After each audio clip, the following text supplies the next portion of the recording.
I Will Find You, based on Harlan Coben's 2023 novel, opens with a case that appears to be closed. David Burrows, Sam Worthington, is serving a life sentence for the murder of his son, Matthew Burrows, who was found dead in his own bed. Everything changes when David gets a visitor in prison one day. Journalist Rachel Mills, Britt Lower, who happens to be the sister of David's ex-wife Cheryl, Erin Richards, shows up with a photo taken at Six Flags.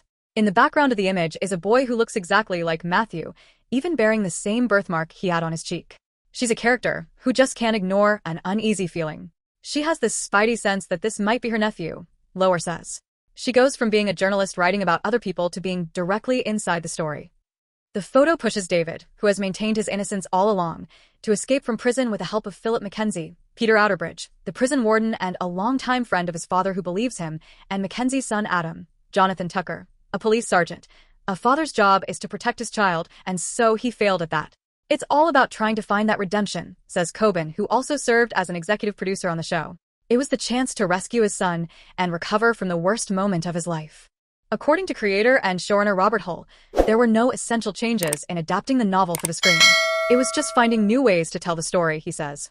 Harlan, early on, gave us a roadmap so we know where we're going and what the heart of the show is, so we never lose sight of that. If you're a fan of the book, everything you love is there, plus a lot.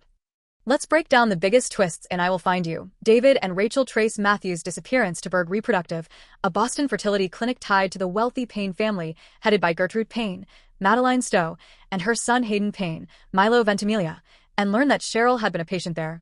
She used Rachel's name during treatment to keep it secret. Cheryl later reveals she discovered she was pregnant the next day after the procedure, confirming Matthew is David's biological son. The discovery leads David to believe Rachel, not Cheryl, was the intended target of the scheme that ultimately led to Matthew's disappearance, and that Berg is tied to the conspiracy. FBI agent Sarah Greer, Logan Browning, begins to question David's sentencing. She works alongside her father, FBI agent Max Williams, Chi McBride, as part of Boston's fugitive task force, and although they were not particularly close before, their partnership on the job has brought them closer. Browning says that doubt comes from instinct. She sees a father in his desperation. And she's familiar with her dad's desperation to be in her life again, in whatever way that is. Max, however, remains focused on bringing David back into custody. For Max, this case doesn't change his life in any way, McBride says. In the end, he can now prioritize his relationship with his daughter. Meanwhile, Swiss investigator Mueller arrives in Boston with a theory that the body found at Matthew's bed may belong to a missing child from a Payne-run orphanage. Hayden, heir to the Payne family and Rachel's former boyfriend, positions himself as an ally. But Rachel later uncovers Six Flags photos showing him holding Matthew's hand, linking him directly to the disappearance. David, Rachel, and Agent Greer move in on the Payne estate as the case unravels. They've been played for suckers all the way through, Worthington says. That character's trying to help our characters. It's a big betrayal in that respect. And then an even bigger emotional betrayal for Rachel. The boy found in David's home was Martin Bischoff, a Swiss child taken years earlier from a murder scene in Geneva after the deaths of his guardians. He later lived in a Payne-run orphanage, where he disappeared shortly before Matthew's alleged death. He matched Matthew in age and appearance, but suffered from metachromatic leukodystrophy, MLD. A later blood test confirmed the body was Martin, not Matthew. For years, the official version stated that 3-year-old Matthew Burrows was murdered in his bed, and David was convicted based on evidence including a bloodied baseball bat, a neighbor's testimony claiming she saw him bury the bat in a forest, and his history of sleep terrors. It is later revealed that the neighbor lied at the request of Nikki Fisher, a Boston mobster seeking revenge against Lenny, David's retired police officer. Father, after the death of his own son in prison, Hayden Payne killed Martin Bischoff, placed his body in Matthew's place, and manipulated DNA evidence through the Payne family to confirm the victim as Matthew. He then took the real Matthew and raised him as Theo for 5 years. Hayden believed he was Matthew's biological father. When Cheryl used Rachel's name at Berg Reproductive Clinic, he assumed Rachel was the patient and provided his genetic material for the procedure. Years later, after seeing Matthew at a barbecue with Rachel's family, he realized the child was Cheryl's, but still believed the boy was his son.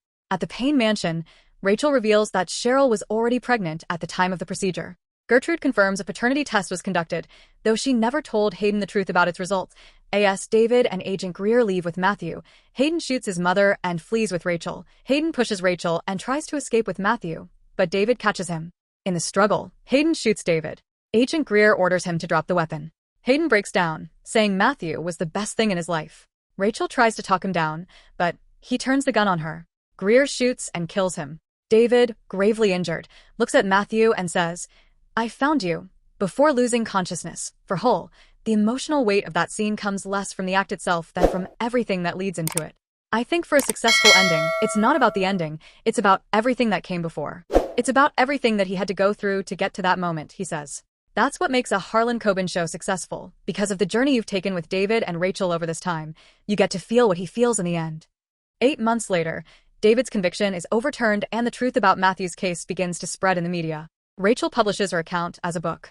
Cheryl has a daughter with her current husband, and the family gathers at the funeral for Lenny, David's father, who died of colon cancer. Matthew still struggles to recover his memories but is trying. In the final moment, David says he will always find his son again while holding Rachel's hand. I was glad it didn't end in this big romantic gesture. There's a gentleness and a simplicity. Sometimes a power comes through a gentle and simple gesture. It's okay to be open-ended. That's hope. We leave that in the audience's hands. Worthington says. Lower agrees. They're just observing their family finally together. They've earned that moment, to have each other's back. Who knows what the future will bring, but it's a good foundation. They've been through hell together.